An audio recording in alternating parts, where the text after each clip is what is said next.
Guys, good to see you. Um, it's a tough meeting this morning. The somber frustration still there. It was difficult. I thought the practice though was the complete opposite of that. A lot of energy, positive, and so you leave kind of feeling upbeat. I know a lot of guys after the end of practice felt that way. And so it's a big game for us. We have to correct our ills. It's been 2 weeks of losing to the same thing. That's kind of been the thing all season long. And so we've got to get it fixed, whether it's the turnovers, stopping the run, self-inflicted wounds. And our focus has been on that, and we hit that today. We're going to continue to hit it, try to build some wins throughout this week. So that we can get a win on Saturday. Take any questions you guys got. Dave, you mentioned the frustration. I've heard from some Baylor fans who are pretty frustrated and going, why should we come out? One person told me they're not fun to watch. What would just your message be to the fans? We've got a bunch of really, really good people in the program that are doing everything they can to get wins, to make it an entertaining product for the fans. And it just means so much when there's fans there and there's a home field environment. And, I just look at the guys that are on our team right now that have been through so much and are just such quality people. Really good football players, but more than that, just quality people. And they're the type of people where maybe if some of the people we're talking about knew them better, would be all for them and would be supporting them no matter what. And I just think for them to have it to where their work is being rewarded with people that got their back in a critical game would be cool. But I understand what you're saying. I can definitely see that. Coach Mason Miller no longer with the team. Mm-hmm. Why? Who do you expect to fill in that position, and how does the offensive line, where do they go from here? Yeah, it's a personal matter with Mason, and so my heart and my all of my thoughts and really my best wishes for his future go out to him and his family. It's a personal thing, and we've got a bunch of we got a group of O-line guys that are kind of analyst type guys that took over the role on Saturday and are aiming to do it again this week and the remaining way through. And the O-line's in a really good spot. That's what's this game that we're in is such a crazy game, and it's just what maybe looks one way on the outside is completely the other way on the inside, and it's just difficult. But they're in a good spot, and they're feeling fired up and motivated and all of it, and so, yeah. How did you feel like Sean Tompkins? Really good, yeah. I thought for his first time being out there and the bullets flying and everything, really good. I think one of the bright spots. That along Michael Turner would be two on offense particularly, but I thought Sean really played well. Our penalties were way down. It's probably somewhat as a result of that move, and so a lot to build off of there. How do you go about kind of keeping the motivation up for the guys and, trying not to let a couple of losses snowball into kind of a disaster down the stretch? Yeah, I think what happens when you lose sometimes, the frustration sits in, and then you do even less. And so you give less than your best, which that's an equation that never adds up, but I think it's there's something about us, just the way that we're built, that naturally that happens. And then when you lose, there's frustration kind of sits in you, there's a fog, and you end up giving less than your best this time or that, or this practice or this walkthrough or this or that. So you got to be really, really intentional about fighting through that. And so we've been talking about that quite a bit, and being really kind of pinpointed with, hey, these are the things, here's what we're doing about it, here's what it looks like, when we're doing it right. Here's the accountability piece at the end. So we're very much in that process right now. I feel good about that path. Dave, a lot of games this season where it's just started slow and then you'll maybe come back and made it a game. How much has it coaching staff? You talked about that. How do you reverse that trend? Yeah, that's a really good question. We talk about that all the time. And so we've changed practice 3 times to try to address that. So this is going to be the 4th time coming up tomorrow, And so it's not for lack of kind of trying. I think we've got too many guys that kind of dip their toe in, see what the temperature is and all of it. And, whether it's kind of giving confidence to players or whether it's getting calls in where there's no checks and it's just kind of a play it and you go. We've kind of come back to the same thing. And, it's so obvious when the lights turned on and here we are, whatever time is left in the game. And we need to play a game where when it kicks, that's what's happening. And so very much fighting for that. That is something that's talked about all the time in the building. How do the slow starts this year compare to maybe previous years when, some of the similar issues have come up? I think it's more, I think in the past there'd be one side of the ball that would be starting fast, maybe the other side of the ball not so much. I think this year it's too many times offense and defense. Yeah. Coach, you said Saturday Bryson was being evaluated. How is he? Looks great. Yeah, good to go. Had the thumbs up today. Yeah, we'll see how it goes throughout the week, but he's good to go. Yeah. And then one other thing, do you expect to see Carl again this season? I mean, especially with the way DJ and Simpkins have been playing. We're making a really pretty strong push right now as we speak to get him kind of reevaluated and kind of looked at to try to see if we can get some out of him. I know he wants to. We want to. It's been a frustrating part to a frustrating season so far. And so we're going to try to be able to get it better at the end and see if we can get him involved. David, what do you see from UCF?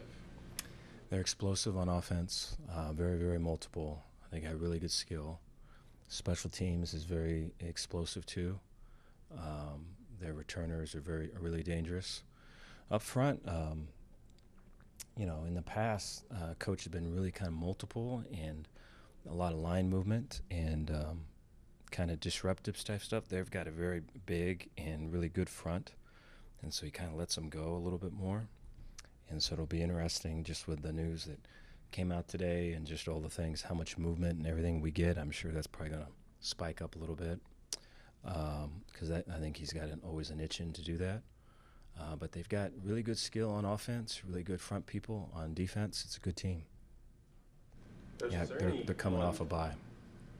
Is there any one thing that maybe we can point to, or maybe it's multiple things as to why the defense has, in my view, seemingly regressed as far as even scoring defense goes year by year? Yeah.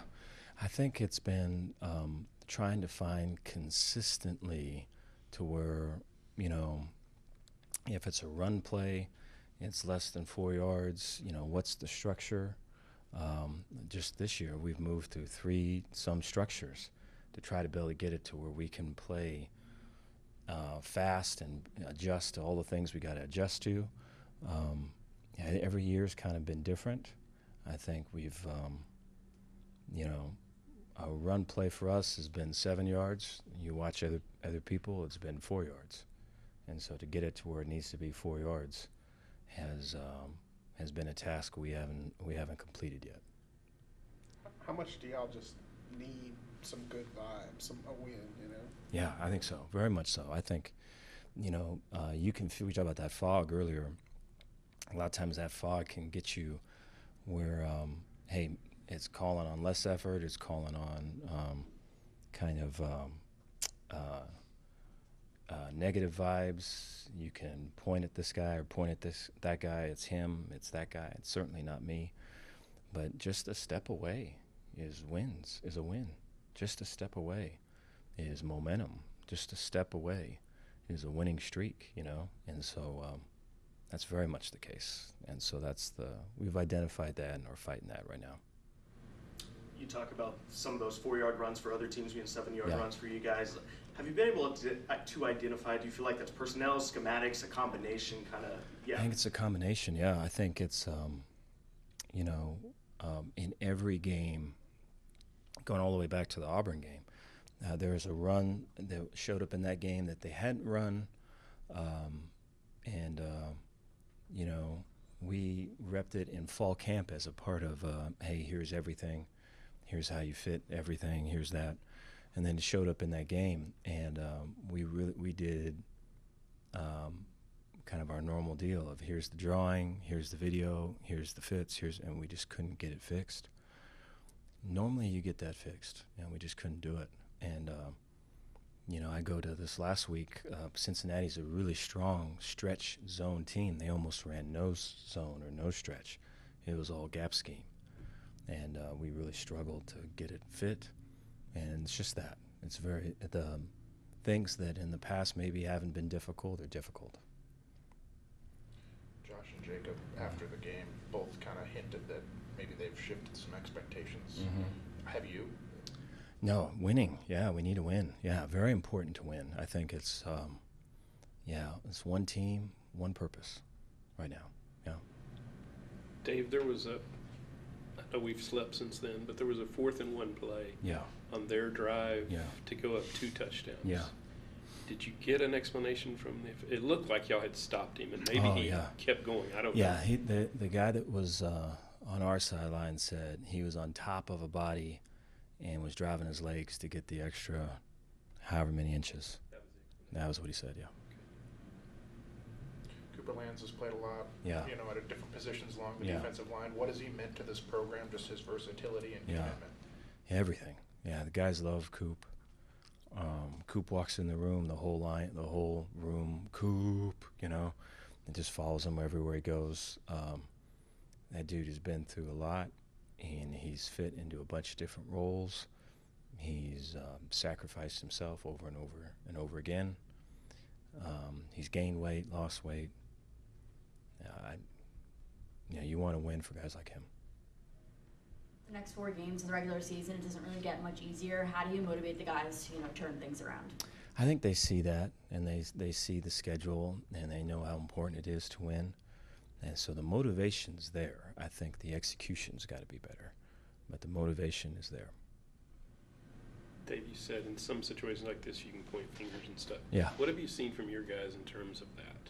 I haven't seen that. Yeah, I think it's, the core group of guys that we got just aren't going to allow that. That's just not the culture that we got. And so whether it's, Omar or it's Sawyer or it's Josh Cameron or it's KT or it's Jackie or it's any of those guys, they've been through the mud and the yuck a little bit, and they know, you can easily get out of it, and it's going to take everybody. And so it's a pretty close-knit locker room in there. There's no room for that. And is it hard to block out the outside noise? We talk about that all the time too. Yeah, it's I think it's a part of the game, and I think you have to be so intentional on your own process and kind of what you got and where you're falling short, and talking about a coach or a player, and what you're going to do about it today and how you're going to improve right now, that there's no time for any of that. And that's just difficult because I think, everyone's got their phone right on, in their pant leg, and so you just kind of have to keep reminding and really keep harping on the process. With UCF coming off that bye week before, big win over West Virginia, Mm-hmm. just in what you've seen, do you feel like maybe they could be coming in here playing their best ball of the season? I think so. I think they're kind of a scheme-driven team, and so there's a whole bunch of lines going a whole bunch of different ways when you watch them, on offense particularly, and so I think they're very much identifying people and weaknesses and attacking that. I think it's more that than, hey, this is kind of what we do. I think that is in there, but not as much as some of the other teams we played. It's very much stuff that's being cooked up just for a certain team. Jacob said, all we got is the guys in the locker room. Yeah. Is that kind of go back to what you were saying about blocking out all the noise, but just this is who we got, that kind of Yeah, thing? I think they, you know, the team is a close team, and the team believes in itself, and they're as frustrated as everyone that we're talking about, and you know, they want success, and their care factor is very strong, and they know though that it's only going to come by working together, and so that's very much a mantra that you hear out in practice, what you just said right there. Coach, how do you talk about self-scout a lot, or you have in the past. Yeah. How do you go about evaluating maybe your game that you have called in the past as the defensive play caller? Yeah. Is that something that you and College sit down and talk Oh, about, or yeah. how do you go about evaluating Yeah, that? we have our offensive guys look at that, you know, and so they'll look and see, you know, which calls were, you know, out, you know, in the view of like, hey, these are productive calls, or we've got numbers at this point of attack, or we don't, you know, and so you kind of get a grade, you know, every week with that.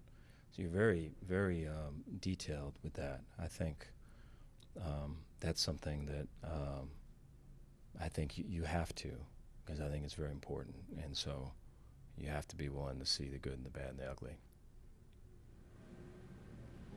Thanks, Dave. All right, Thank thank you, you Dave. guys.